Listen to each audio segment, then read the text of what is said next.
Oh, yeah, we're live. Are there people here? I don't even know. It's just me in my bedroom. Hi everyone. If you're here, if anybody's here, let's hang out in the comments for a while while we wait for this to kick off. Hi! Oh my god! Look at all these people. I'm also gonna join from my phone, um, so I can see what everybody's saying because my laptop's kind of far away.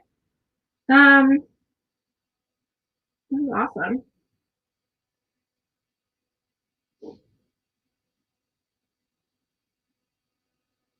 Wow. Hey everyone. Okay, cool. So we did a live stream a couple weeks ago, and I like to just like give everybody some time in the beginning to come in and hang out. So if you want to go get a snack, or you need to make some tea, or you want a glass of milk, I don't know, we're going straight back to the 90s here, I feel like. So grab whatever you need, and we're going to hang out. I'm going to read some bedtime stories. It's going to be great. I've never done a live stream like completely on my own before, so we're doing new things in 2020. So yeah, I'm so excited to see you all. So, okay, if you are wearing your pajamas, if you have a snack, if you have tea, I want to know. Drop it in the comments. We got to get this party started. So, whatever you're wearing, I'm rocking this Weasley sweater that I bought and I never actually wear, which is fine. My cat is here trying to knock over my laptop. Pancho, come say hi. She's very confused. I'm not usually in my bed at 8 o'clock at night. So she's really having a hard time. Okay, I see hot chocolate. Wow, I just had a bar of chocolate, but hot chocolate is like taking it to the next level. Thanks. I see somebody likes my sweater. Thanks. Bethany, fully in bed, all cozy for the night. My cat is gonna eat my bedtime stories, which is a bedtime story within itself. So like I said before, we're gonna kick off around like 8:05. So I'm just gonna sit here for a couple minutes with my cat. Oh my god, I feel like a witch. I have to say, I just truly feel like a witch. Um, Match Girl has some tea, and the kids are snuggling in the big bed. This is exciting. I'm really worried that my cat's gonna knock over my laptop. We'll deal with it. Is anybody watching with kids? Are there kids here? I should probably know that. Somebody has Oreos and no milk. That's really sad. I think I might go get Oreos. That might be my next snack of choice. So, yeah. I see a Poncho. Shout out. That's my cat. My cat's name is Poncho. She is definitely going to knock stuff over while this is happening because she's a cat and she's very confused. So, bear with me if my cat starts doing cat things. So, I see and Elizabeth is here. It's really great. So while I'm ripping for another minute, I want to give a huge shout out to the Harry Potter Alliance for hosting Small Things Con. I am just absolutely so impressed with the Harry Potter Alliance and how quickly they were able to move to a digital platform. Not that they haven't done live streams before, but to pull together hours and hours and hours of programming in a time that we need it most. I'm just so truly appreciative of Janae from the Harry Potter Alliance and everybody else on the team for pulling this together and asking Wizards in Space to participate. And so I'm just so thankful. So if you have the means right now to donate to the Harry Potter Alliance, it would mean the world to me if you did that on behalf of yourself and also Wizards in Space. So with that being said, I think we can get started. How does that sound? Oh, my eye doctor best friend is in the comments and she said she loves my glasses. So shout out to all the doctors out there, seriously. But anyways, okay, so here's how this is gonna work. I wrote 5 bedtime stories. So we'll so I'll read them. And what do you think about that, Poncho? And so about 40 minutes, about an hour, probably not, probably way less. They're really short. So I wrote a couple parodies of bedtime stories that we all know and love. So if you have a favorite bedtime story, drop it in the comments. Maybe I can do some others, but we're gonna get started. Again, my name is Olivia Dolphin. I'm the founder and editor-in-chief of Wizards in Space Literary Magazine.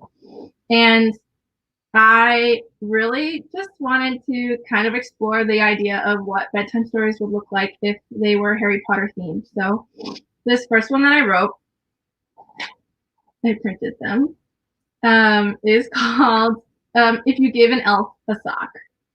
So buckle in. If you give an elf a sock, then he will ask to be free. Once the elf is freed, he will ask to leave. Once the elf has left, he will ask for directions. When he has his directions, he will ask for shoes. Then the elf will want to see how he looks, so he'll ask for a mirror. While looking in the mirror, the elf will want to trim his hair. After the elf trims his hair, he will ask for a broom. The elf will fly the broom all through the house. The elf will want to pack. You will have to find him a tiny rucksack. The elf will try on its new rucksack and want to decorate the bag. He will ask for paint and brushes. When his backpack is finished, the elf will want to sign his name. The elf will want to show off his bag and ask to send a letter to his friends at the Hogwarts kitchen. The elf will ask for paper and an owl to borrow. The elf will send his letter and remember that he has a new sock. The elf will put on his new sock and he will be free. That's that. So obviously, If You Give a Mouse a Cookie, that was one of my favorites when I was younger. So obviously I wanted to parody with it. And If You Give an Elf a Sock felt right. So tell me what you think in the comments. So so yeah, I loved it, and I loved all of the different, like, if you give a moose or something, a glass of, I don't know. Do you know? No. It's really wild. Some of my friends are asking for this link, so I'm gonna go drop it some places while we wait for more people to come. But yeah, so I hope you're all cozy. Hope everybody's been holding up well. And I'm again just so thankful for the Harry Potter lives. Like, let me do this really weird thing. Okay, so this next story I'm going to read is called Happy Birthday Moon. I did not write the original. I don't know if anybody knows this story. It might have been something that only I had. Does anybody in the comments know the story Happy Birthday Moon? I would love to know. If you give a moose a muffin. Oh, that's a good one. So Happy Birthday Moon is the story. I should have wrote down the author's name. I'm really sorry. I'll drop it on my Twitter later. But Happy Birthday Moon is a story about a little bear that wants to give the moon a birthday present. And so he goes on a journey to give the moon a birthday present. But I thought, who in the Harry Potter universe would be the most likely person to give the moon a birthday present, or to want to? And obviously, in my opinion, the answer is Luna Lovegood, who would definitely try to give the moon a birthday present. So I rewrote the story featuring Luna instead of a bear, although probably really similar. So if you know this story, I hope you enjoy it. If you don't know the story and you have somebody that could use a really nice, like, young children's pick-me-up, Happy Birthday Moon is like a classic. So, but this is my Harry Potter take on Happy Birthday Moon. One night, Luna looked up to the moon and thought, wouldn't it be nice to give the moon a birthday present? But Luna didn't know when the moon's birthday was, or what to get him. So she climbed to the tallest window in her house to have a little chat with the moon. Hello, moon. she shouted. But the moon did not reply. Maybe I am too far away, thought Luna, and the moon cannot hear me. So Luna walked across the fields outside her home and hiked through a forest and into the mountains. Now I am much closer to the moon, thought Luna, and again she shouted, "Hello!" This time her own voice echoed off one of the other mountains. "Hello!" Luna got very excited. "Oh, Merlin's beard," she thought. "I'm talking to the moon." "Tell me," asked Luna, "when is your birthday?" "Tell me, when is your birthday?" replied the moon. "Well, it just so happens that my birthday is tomorrow," said Luna. "Well, it just so happens that my birthday is tomorrow," said the moon. "What do you want for your birthday?" asked Luna. "What do you want for your birthday?" asked the moon. Luna thought for a moment, then she replied, "Well, I would like a pair of spectre specs. I would like a pair of spectre specs." "Oh, happy humdingers," thought Luna. "Now I know what to get the moon for his birthday." "Goodbye," said Luna. "Goodbye," said the moon. When Luna got home, she dumped all the galleons out of her hippogriff bank. Then she went to Diagon Alley and bought the moon the most beautiful pair of spectre specs. That night, Luna put the spectre specs up in a tree where the moon could find them. Then she waited and watched while the moon slowly crept through the branches and tried on the spectre specs. "Hooray!" said Luna. "They fit just right." During the night, while Luna slept, the spectre specs fell out of the tree. In the morning, Luna found the spectre specs right on her doorstep. "So the moon got me a pair of spectre specs too!" exclaimed Luna. She tried them on, and they fit perfectly. But just then, the wind blew Luna's spectre specs right off her face. She chased after them, but they got away.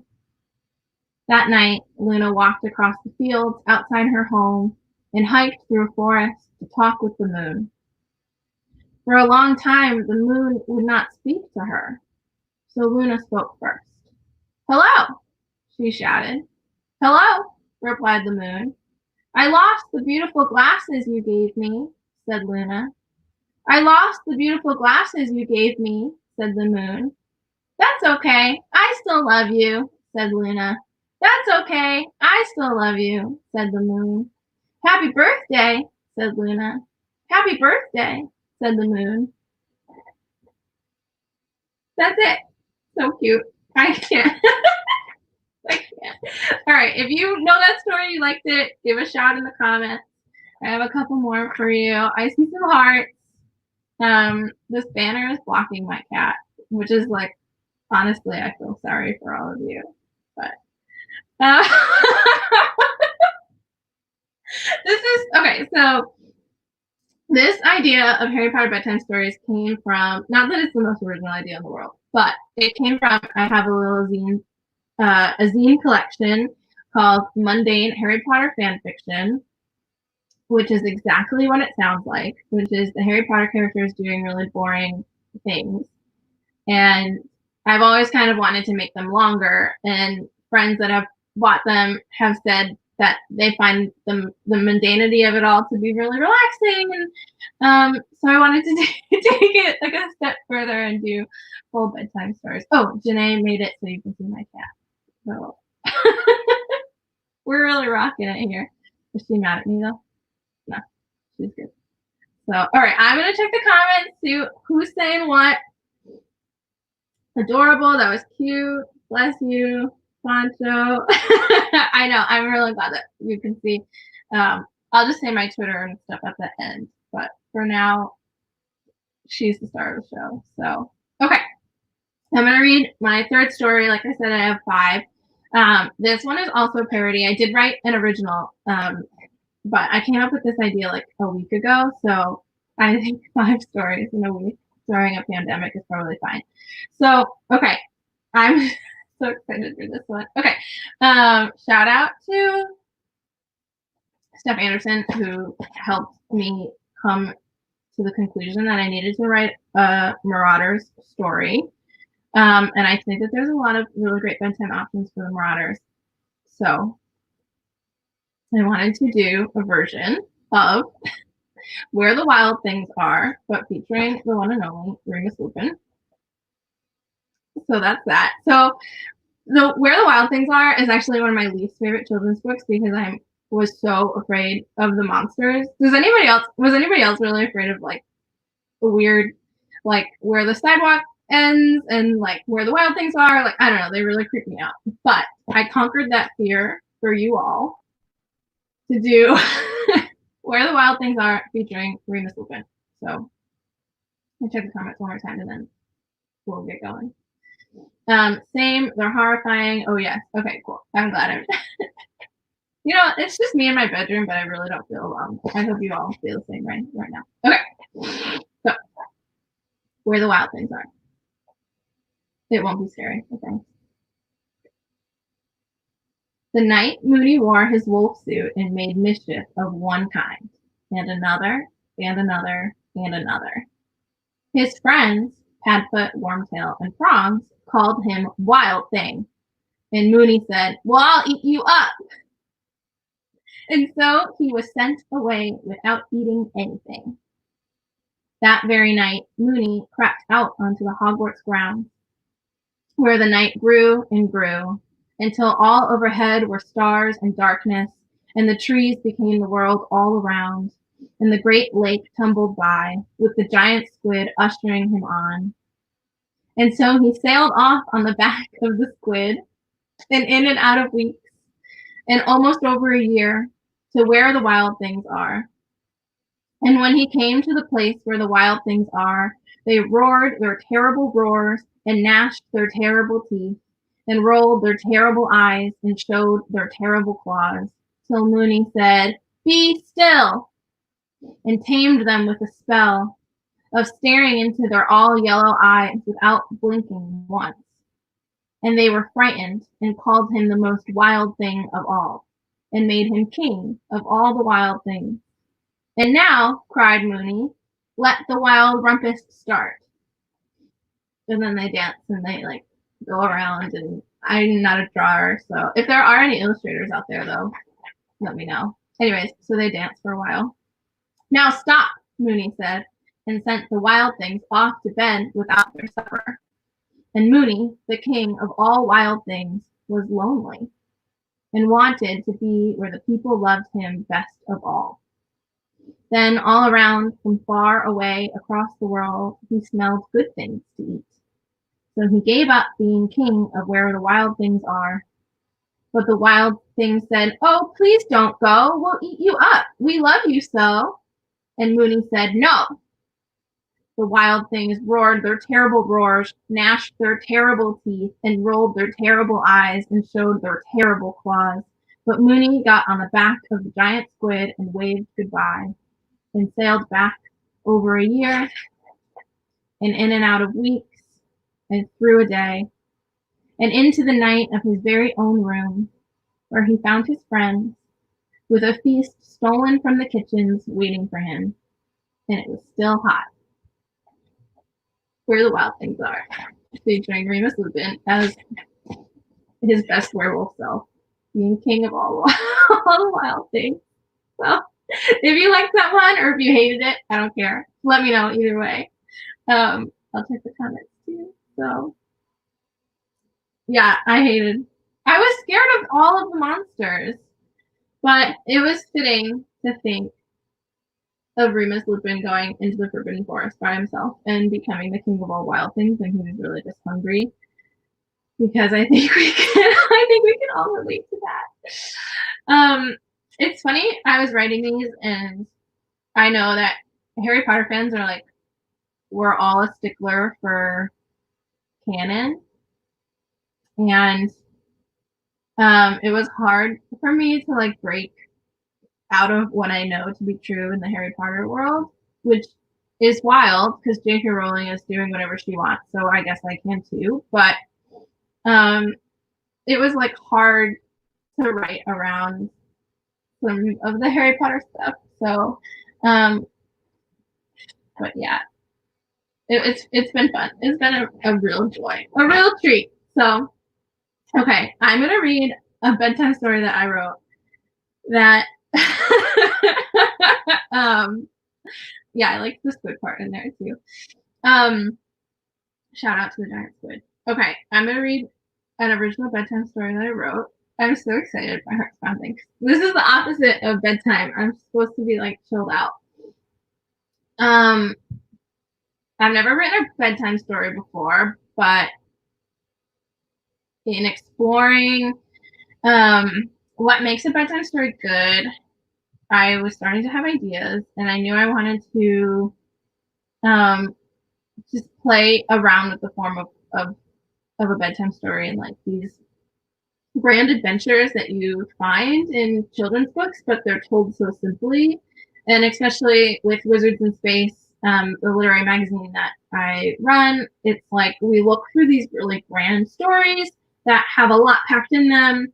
And if you've read issue 5, you'll know how like jam packed it is with emotion and dealing with cycles and things like that. And I really wanted to take a second to chill out, calm down, and just think about what these big things can feel like, but in a small story. So I wrote a story called Baby Hedwig and Her Very First Delivery. Whose letter is this? So I'm going to give you all a second to let that sink in. So we are going to follow Baby Hedwig on an adventure. Um, and then I have one more after that, I think. So this is a story I wrote about Baby Hedwig. I'm just letting it sink in. Okay, I wrote this like 2 days ago, so there's parts of it that don't make sense. Give me a break. Okay, are you ready? Okay, Baby Hedwig and Her Very First Delivery. Whose letter is this? One morning, in the baby owlery, it was time to send out the mail. As the owlery, I can't say that word, hold on, owlery, just makes it more cute. Okay, I'm gonna start over. One morning in the baby owlery, it was time to send out the mail. As the owner was handing out the letters for his owls to take around the world, he came across a particular letter. Well, who should take this letter I have here to go to the groundskeeper for Hogwarts School of Witchcraft and Wizardry? I hear he's in town today picking up a few things. The owner looked over his small half-moon glasses at all the owls perched across the branches and beams around the room.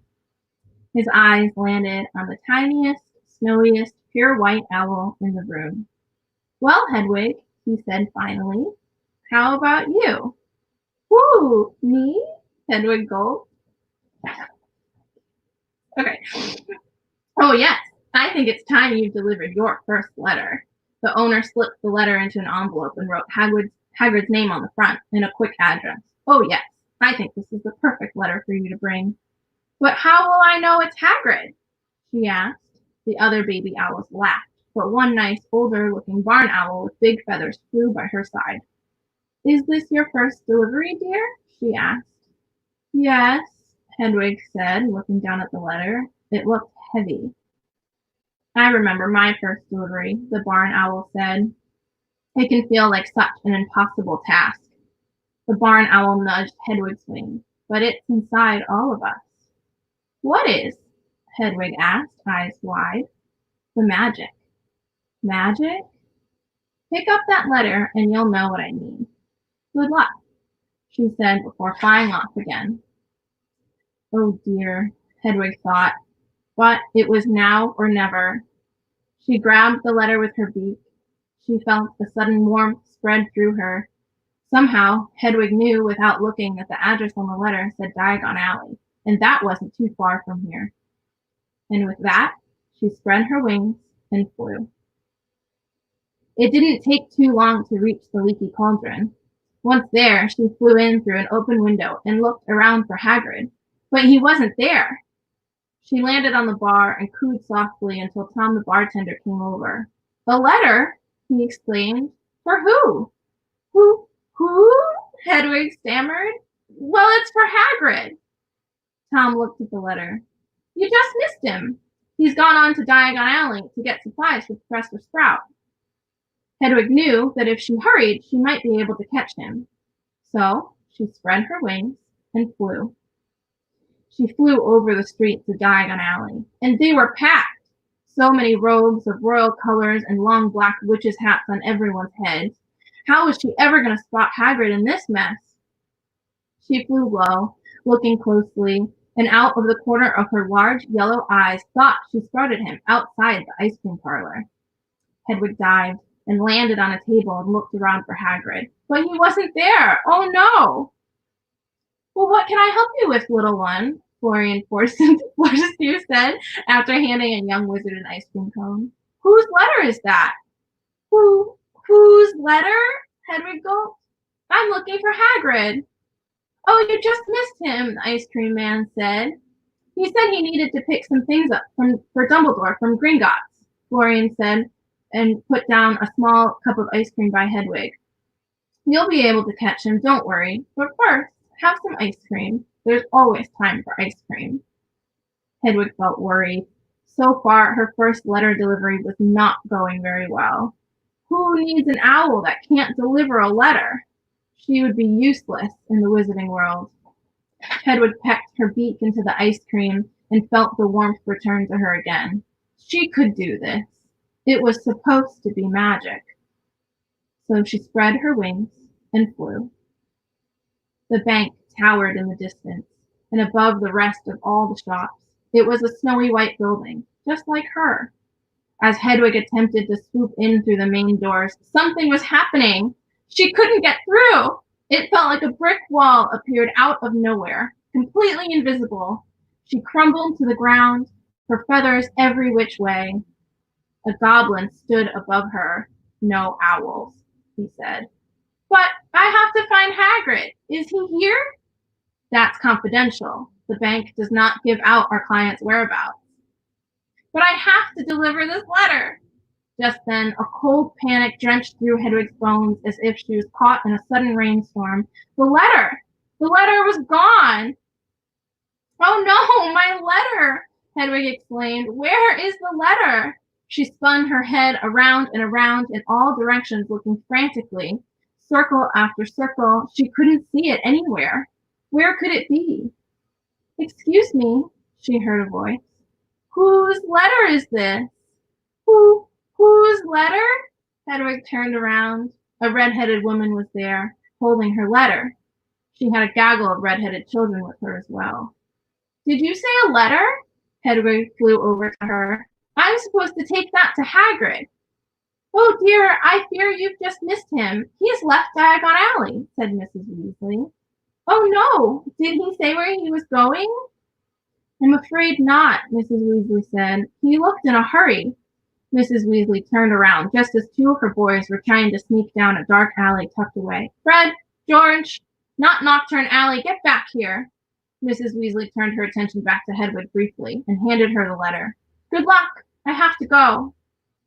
Hedwig took the letter in her beak and felt absolutely torn up. The letter was crumbled and had a muddy shoe print on it.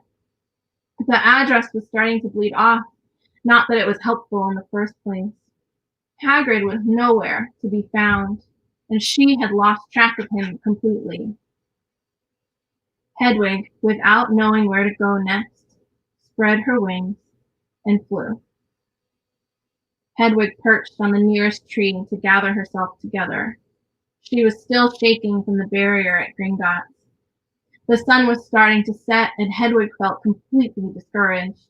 She racked her brain for all the places Hagrid could be, but nothing was coming to her.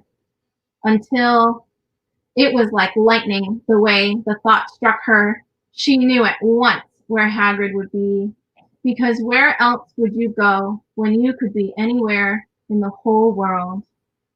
so she spread her wings and flew. The turrets appeared over the mountains as she soared high into the sky. Hogwarts.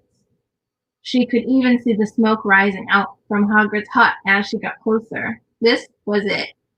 She flew as fast as she could and dipped low to avoid the cool and damp clouds. She dived as she neared the hut and flew in for the nearest window. Too fast, though. She skidded to a halt on Hagrid's table and not before knocking over copper pans and mugs with a clatter to the ground. Well, hello there, Hagrid exclaimed. Who do we have here? Whose letter is this? Who? Hedwig said. It's for you. Hagrid picked up the crumbled and muddy letter that Hedwig had placed on the table. Well, galloping gargoyles, this letter's been through a lot, huh? He said. I've been all over the place today. I'm not sure how you even managed to find me. Hagrid ruffled her feathers and chuckled. But needed to come home here and be by the fire with Fang. I'm happy you found me. Never quite understood you owls, he said, and how you always get the job done.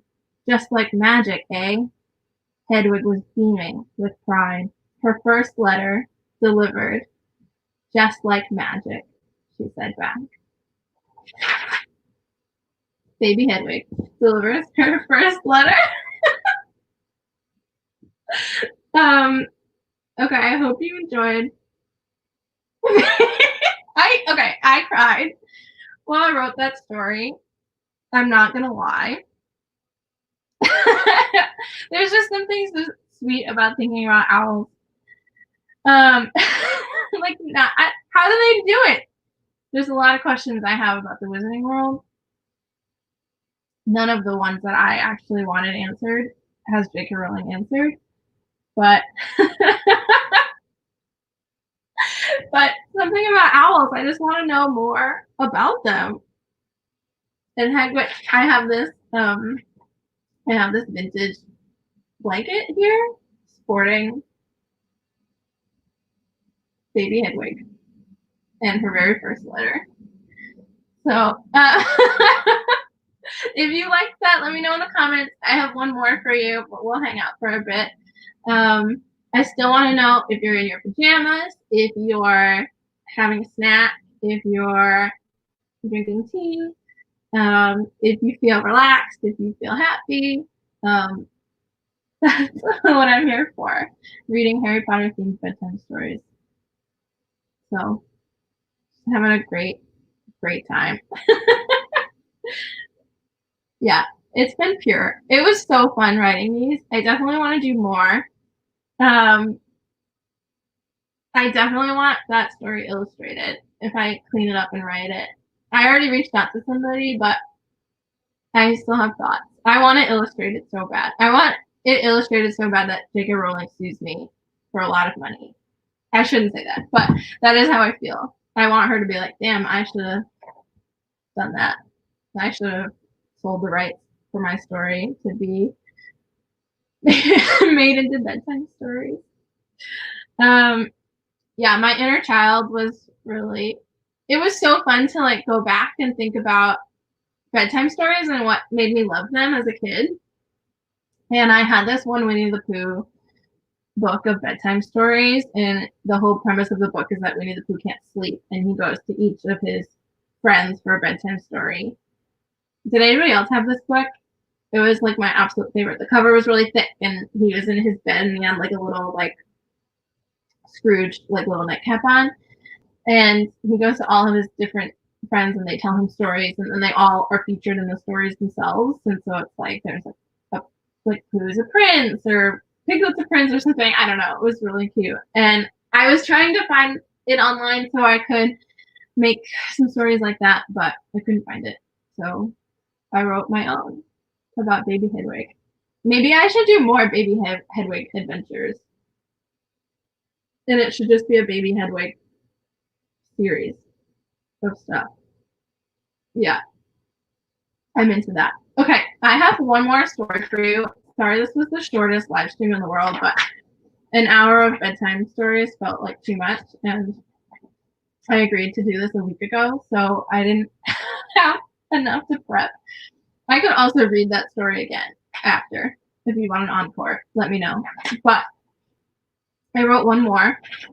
It's a parody. Again, not that you can see what this is, holding it up. But one of my other favorite what is happening? Why are my friends fighting? I just love you guys are having so much fun in the comments, and I'm just here on my bed by myself. Just what a joy. Okay, one of my favorite books, classic, was Goodnight Moon. Obviously, the club banger,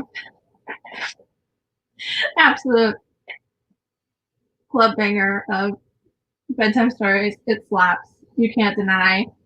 So I knew I wanted to do a parody of Goodnight Moon because it felt obvious. And I had completely forgotten that Goodnight Moon is a rhyme scheme poem. So that was an added challenge that I was not ready for. So I did my best. If you Goodnight Moon is a certified banger. A deep cut. Did you guys like Goodnight Moon? Was that your thing? Were there any like classic bedtime stories that I've missed?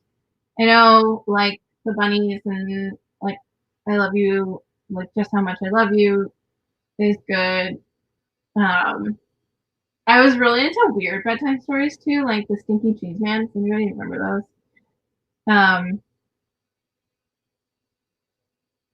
Yeah, kind of wild. But anyways, I'll just read this and then we can hang out for a bit until you get sick of me. So, Goodnight Moon. And I rewrote this as if you were in. You know what? Actually, I'm not going to tell you. You can just figure it out and tell me if you got it. Here we go. Okay. Goodnight Moon.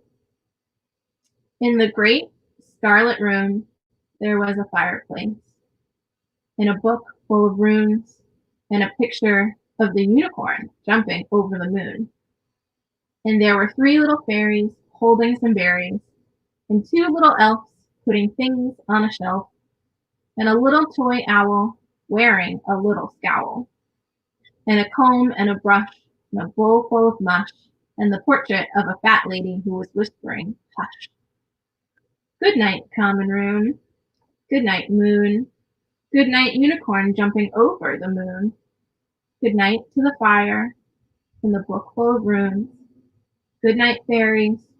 Good night, berries. Good night, elves. And good night, shelves. Good night, clocks. And good night, socks. Good night, little owl. And good night to your scowl.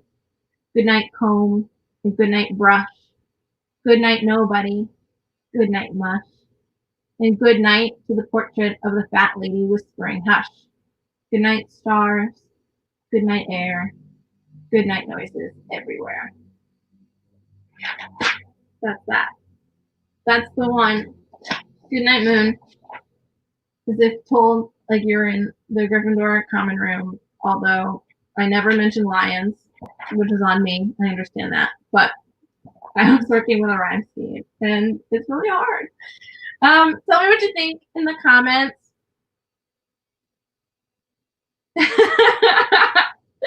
I should write one for each comment room. I thought about doing that. And then I originally got Happy Birthday Moon and Goodnight Moon confused.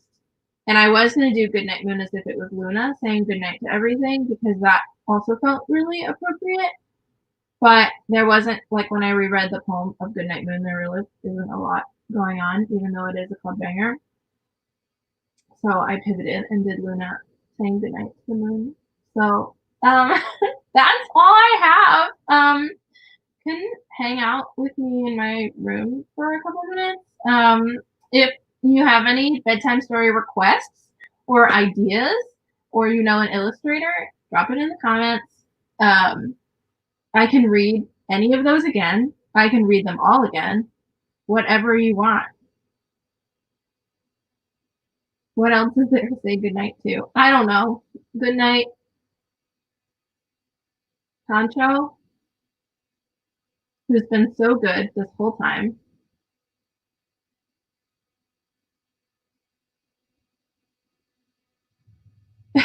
Ronald and the Purple Crayon.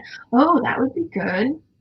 I did want to do a story with like what bedtime, like when all the Weasleys were really young, like what bedtime within the Weasley household would look like.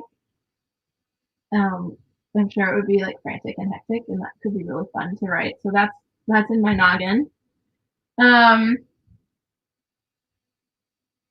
yeah, that's it. So tell me what you liked, and if you want to see more Harry Potter bedtime stories, I'd love to have them illustrated. Um, but that's it. So I think I'll wrap this up so I can go to bed, and many of you can go to bed. But some housekeeping things again. Um, I run a literary magazine called Wizards in Space, and we just launched our 5th issue, and it is a book not of bedtime stories, but full of poetry and short stories, and we focused on this theme of cycles and breaking out of habits and how things will always be renewed.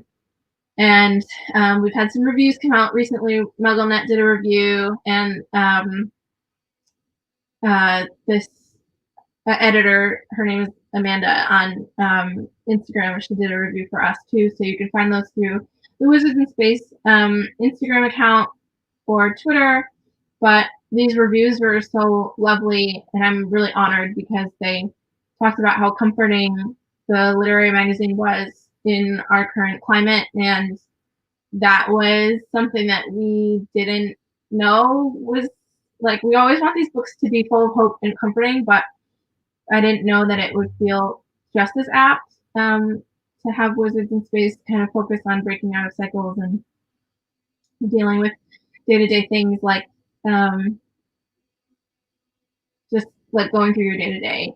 So you can pick that up on our website. And something I've been saying is that one of our editors that does all of our shipping fulfillment actually works at the post office. So you won't be necessarily adding any undue work onto the system because Liz, our editor, has to go into the post office anyway. So she just brings stuff to work with her. So don't feel guilty if you're avoiding ordering things, or you can wait. But if you want to do that, we also have a digital version. And then another big shout out to the Harry Potter Alliance, who has put on such an incredible Small Things Con that I believe is still going. And I've had a blast. We did a Wisdom in Space reading, and that was awesome. And then Harry Potter bedtime stories. So maybe I'll write a couple more, and we can do this again. But that's it. Shout out to Baby Hedwig, who's my new favorite character. So that's it for me. I love you all so much. Give me a shout out in the comments. Follow me on Twitter. It's in the banner below at Livy Doll, and that's my Instagram too. I'd love to connect with you all and hang out and get through this together. So that's that.